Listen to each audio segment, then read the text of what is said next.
भगवान भोलेनाथ को प्रणाम, माता पार्वती जी को प्रणाम, गुरु भाई बहनों को प्रणाम। आज की यह कथा भगवान भोलेनाथ, माता पार्वती जी और राजा तथा रानी के बीच की है। इसमें भोलेनाथ जी रानी को ऐसी स्थिति में पुत्र रत्न की प्राप्ति करते हैं कि राजा और रानी को खुशी का ठिकाना नहीं रहता। इस कथा को सुनने से पहले अगर आप चैनल सब्सक्राइब नहीं, कृपया विधाता ज्ञान चैनल को सब्सक्राइब कर दीजिए और कथा का आनंद लीजिए। एक गांव में एक राजा रहते थे। उनकी 3 पत्नी थी। तीनों बड़े सवेरे उठते थे, घर की सर सफाई करके स्नान करती और उनके द्वारे पर भगवान भोलेनाथ का मंदिर था तो वह सुबह उठकर पूजा पाठ करती, भजन कीर्तन करती। भगवान भोलेनाथ का दिया उनके पास सब कुछ था, धन दौलत, रुपया पैसा, नौकर चाकर, लेकिन एक संतान नहीं थी। तीनों रानी बड़ी दुखी रहती थी और भगवान भोलेनाथ और माता पार्वती जी से रोज विनती करती कि हे माता जी, मेरी सूनी कोख भर दीजिए। अभी तो राजपाट संभालने वाले मेरे पतिदेव जी हैं, लेकिन आगे मेरा राज्यपाट संभालने वाला कोई नहीं है। हम लोगों के बुढ़ापे का सहारा कौन बनेगा? यह बार बार भगवान भोलेनाथ माता पार्वती जी से कहती हैं और एकांत में रोने लगती हैं। तीनों रानी बहुत दुखी रहती हैं। तो तीनों रानी में छोटी रानी बहुत समझदार रहती हैं और उनके मन में एक विचार उत्पन्न होता है कि गुरु भाई बहना, जानवर बहुत समझदार होते हैं। जानवरों में कुत्ता तो मनुष्य से ज़्यादा समझदार होते हैं और वह वफादार भी। अगर आप कुत्ते को एक दिन भोजन करा दो तो वह आपके घर का रखवाली करने लगता है, घर नहीं छोड़ता। तो गुरु भाई बहना, छोटी रानी के मन में ख्याल आया कि क्यों न हम कुतिया को अपने घर में रख लूं। रानी कुतिया को घर ले जाती हैं और उसे बहुत प्यार करती हैं। जो रानी कुतिया से कहती हैं वह बात कुतिया समझ जाती है। कुतिया छोटी रानी के ही कमरे में रहती है। रानी जब सोने जाती हैं तो रात भर सोती नहीं है, रोती रहती है। राजा भी बड़े दुखी रहते हैं। किसी न किसी लोग राजा को ताना भी देते रहते हैं कि इतना धन संपत्ति रहने से क्या फ़ायदा? 3 रानी हैं पर एक संतान नहीं है। कुछ लोग तो यह भी कहते हैं कि पूर्व जन्म में पाप किए होंगे तो औलाद कहाँ से होगा। यह बात सुनकर राजा बहुत निराश हो जाते हैं, दुखी रहते हैं। राजा को दुखी देख रानी को बड़ी चिंता होने लगती है। तो एक दिन उनके मन में विचार आया कि क्यों न हम राजा के खुशी के लिए उनसे झूठ बोलूं कि मैं माँ बनने वाली हूँ, तो यह राजा सुनेंगे तो बहुत खुश होंगे। यह बात कुतिया से कह रही थी। कुतिया बोली, ठीक है, मैं अभी जाकर कह देती हूँ। तो कुतिया राजा के पास गई और कही कि राजा साहब, छोटी रानी का तबीयत ठीक नहीं है, उनको चक्कर आ रहा है, वह माँ बनने वाली हैं। राजा जब यह खबर सुने तो खुशी का ठिकाना ही नहीं रहा। वह बहुत खुश हुए और कुतिया से कहते हैं कि अगर किसी चीज़ की ज़रूरत रानी को पड़े तो हमें तुरंत खबर करना और रानी का ख्याल रखना। कुतिया कहती है कि राजा साहब ठीक है, मैं रानी का पूरा ध्यान दूँगी। कोई बात होगी तो सबसे पहले आपको बताऊँगी। ऐसे करते करते 9 महीना बीत गया। जब 10वां महीना शुरू हुआ तो रानी कुतिया से कहती हैं कि जाओ राजा से कह दो कि रानी को दर्द हो रहा है, कि जाओ राजा से कह दो कि रानी को दर्द हो रहा है। राजा साहब डॉक्टर बुलवा दीजिए। तो दौड़ी दौड़ी कुतिया राजा के पास साहब के पास आती है और कहती है कि राजा साहब रानी को दर्द हो रहा है। रानी डॉक्टर बुलाने को कही है। राजा साहब तुरंत डॉक्टर बुलवाते हैं। डॉक्टर महल में जाते हैं रानी के पास। तो रानी डॉक्टर साहब से कहती हैं कि मैं आपको अपने हाथ का कंगन देती हूँ, आप राजा साहब से कहिएगा कि रानी को बेटा हुआ है, बहुत सुंदर है। यह बात आप किसी से मत कहिएगा कि रानी झूठ बोली है। तो डॉक्टर साहब राजा साहब से जाकर कहते हैं कि बधाई हो राजा साहब, बधाई हो, आपका बेटा पैदा हुआ है। राजा बड़ा खुश होते हैं। फिर कुतिया राजा के पास आती है और कहती है राजा साहब आप महरीन बुलवा दीजिए, बच्चे का नार काटना है और नहवावन कराना है। राजा साहब महरीन को बुलवाते हैं। महरीन अंदर जाती है तो जहाँ रानी साहब रहती हैं उसी कमरे में ले जाती है और फाटक बंद कर देती है। तो फिर रानी महरीन को अपने गले का हार निकाल कर देती हैं और कहती हैं कि महरीन अगर आप बाहर जाएंगी और राजा आपसे बच्चे के बारे में पूछेंगे तो आप कहना बच्चा ठीक है, बच्चा ठीक है, ये मत बताना कि झूठ बात है। महरीन हार पा जाती है तो झूठ बोलने के लिए तैयार हो जाती है। जब बाहर जाती है तो फिर राजा पूछते हैं महरीन मेरा बेटा कैसा है? तो कहती हैं राजा साहब आपका बेटा तो बहुत सुंदर है, आप ही पर गया है। राजा बहुत खुश होते हैं। पूरे गांव में शोर हो जाता है कि राजा साहब का बेटा हुआ है। तो राजा साहब कहते हैं मेरा बेटा 10 दिन का हो गया, लेकिन अभी मैं उसको देखा नहीं और रोता भी नहीं है। कुतिया सारी बातें सुन रही थी। कुतिया मनुष्य की तरह रो लेती थी, बोलती भी थी। गुरु भाई बहना जब राजा आंगन में आते हैं तो कुतिया रानी के घर में घुस जाती है और बच्चों के तरह रोने लगती है। रोने की आवाज़ सुनकर राजा बड़ा खुश होते हैं। कहते हैं रानी देखो मेरा बेटा रो रहा है, मैं इसके लिए ढेर सारा खिलौना आज ही जाकर बाजार से ले आऊँगा। मेरा बेटा खेलेगा, रोएगा नहीं। इतना कहकर राजा बाहर चले जाते हैं। तो फिर कुतिया रानी के पास से जाती है और कहती है कि राजा साहब रानी साहब कही हैं कि पंडित बुलवा दीजिए, कल बच्चे का बरही है, पंडित नामकरण करेंगे। पूरे नगर में निमंत्रण दे दीजिए, दान पुण्य कर दीजिए। आपके बेटे को देखकर सभी लोग आएंगे तो आशीर्वाद देंगे। तो राजा साहब कहते हैं ठीक है, मैं पंडित बुलवा देता हूँ और सारे नगर में निमंत्रण दे देता हूँ, सबको भोजन करने के लिए सारा व्यवस्था कर देता हूँ। तुम चिंता मत करो, आखिर ये धन किस काम आएगा।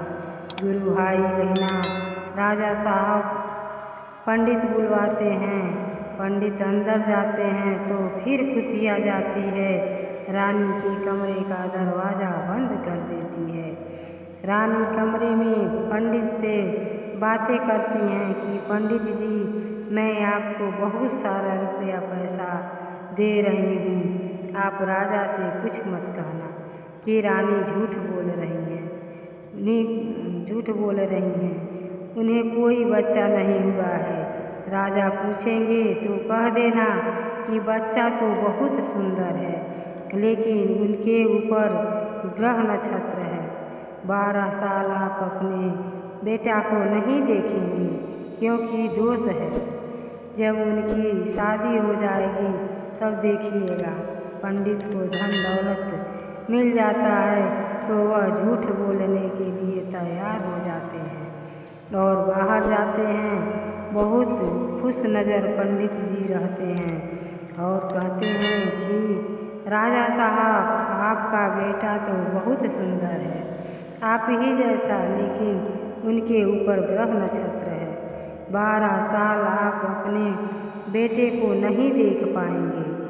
उनकी शादी होगी तब सभी लोग देखेंगे। यह कहकर पंडित चले जाते हैं। राजा साहब थोड़ा उदास होते हैं, फिर कहते हैं कि चलो कोई बात नहीं है, 12 साल बीतते देर नहीं लगती।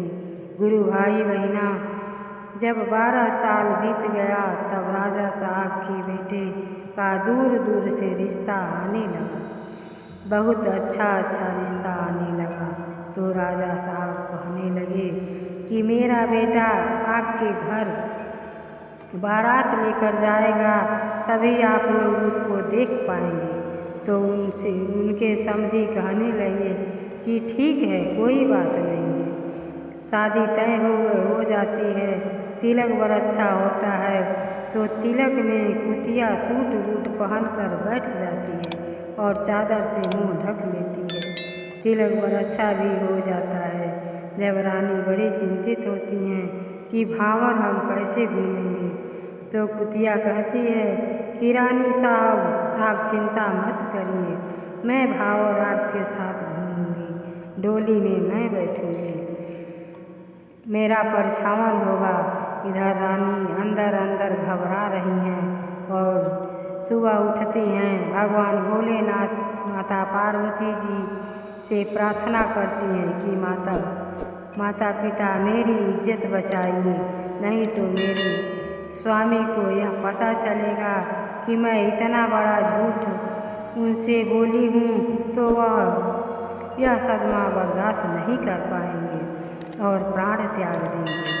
मेरी मदद करिए भोलेनाथ। और वह फूट फूट कर रोने लगती हैं और घर जाती हैं तो किसी से कुछ नहीं कहती। गुरु भाई बहना, हल्दी का रस्म होता है और अब विवाह का कार्यक्रम शुरू होता है।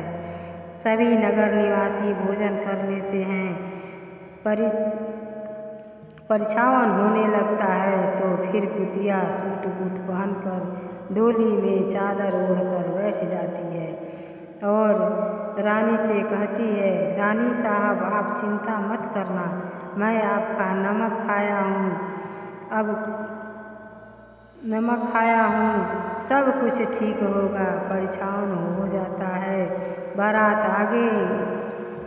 जाने लगती है। बारात आगे आगे, डोली पीछे पीछे। जाते जाते रास्ते में एक जंगल पड़ता है तो कुतिया कहती है कि डोली यहीं उतार दीजिए और आप लोग भी आराम कर लीजिए। तो कहार डोली उतार देते हैं और वह कुछ दूर पर जाकर आराम करने लगते हैं। तो गुरु भाई बहना, कुतिया डोली में से निकलती है और कारण कर करके रोने लगती है, जोर जोर से रोने लगती है। तो भगवान भोलेनाथ माता पार्वती जी धरती पर भ्रमण कर रहे थे तो रोने की आवाज़ माता पार्वती जी को सुनाई दी। तो अपने स्वामी जी से कहती हैं कि देखिए न, इतना जोर जोर से कौन नारी रो रही है। तब भोलेनाथ कहते हैं कि अरे जंगल है, होंगी किसी जीव जंतु का रोना कि रोने की आवाज़। लेकिन माता पार्वती जी नहीं मानती हैं, उससे मिलने की जिद करने लगती हैं कि चलिए ना स्वामी जी, चलकर देखें कि कौन रो रहा है।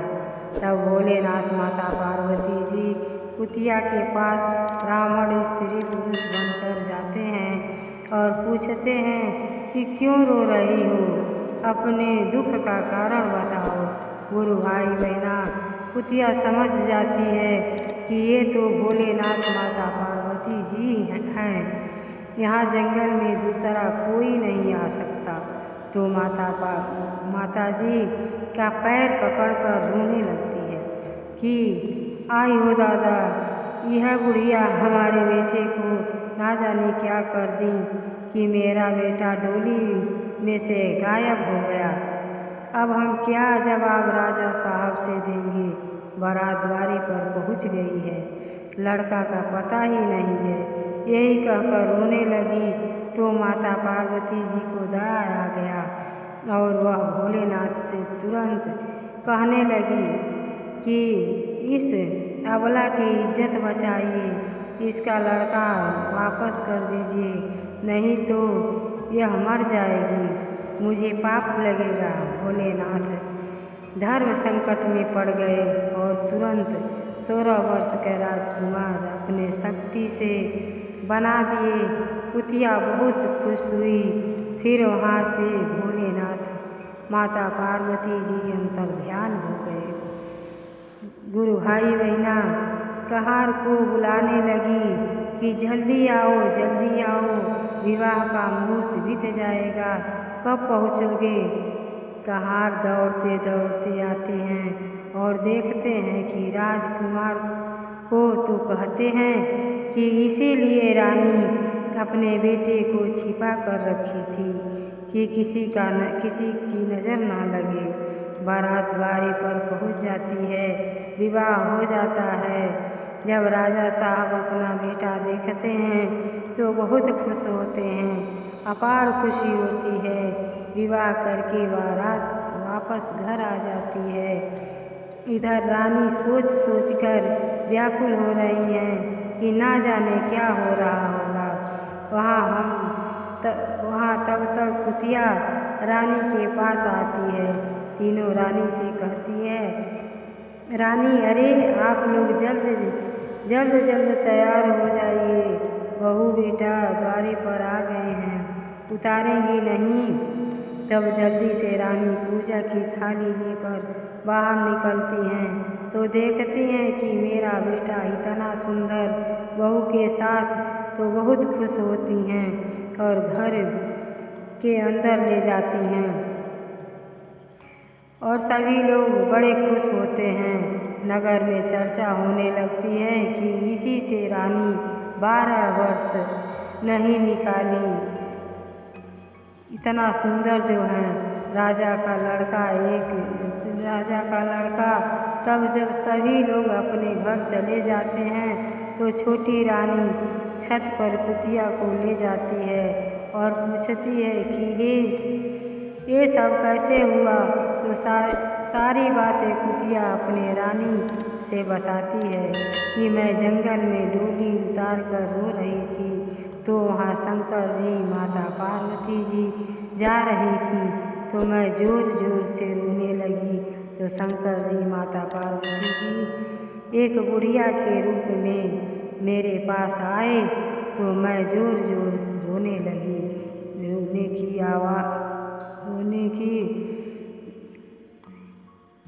रोने लगी, आप ही ने मेरे बेटे को कुछ कर दिया है कि मेरा बेटा डोली से गायब हो गया। तो उसी ने फिर मुझे मेरा राजकुमार अपने शक्ति से बना दिए। तो मैं बारात लेकर गई, बहू लेकर आ गई। जब इतना बात गुरु भाई बहना रानी सुनती हैं कि भगवान भोलेनाथ माता पार्वती जी ने मेरी बात सुन ली, मुझे पुत्र दे दी, तो घर में जाती हैं और कहती हैं राजा साहब और दोनों रानियों से कि आप लोग जल्दी स्नान करके तैयार हो जाइए, हमें भोलेनाथ के मंदिर चलना है और उन्हीं के दया से मुझे मेरे बेटा मिला, बुढ़ापे का सहारा। तो सभी लोग मंदिर जाते हैं और विधि विधान से पूजा अर्चना करते हैं। गुरु भाई बहना, हमारी यह कथा अगर आपको अच्छी लगे तो शेयर करिए और सब्सक्राइब करिए। आप लोग को भगवान भोलेनाथ की कृपा प्राप्त हो। हर हर महादेव, हर हर महादेव।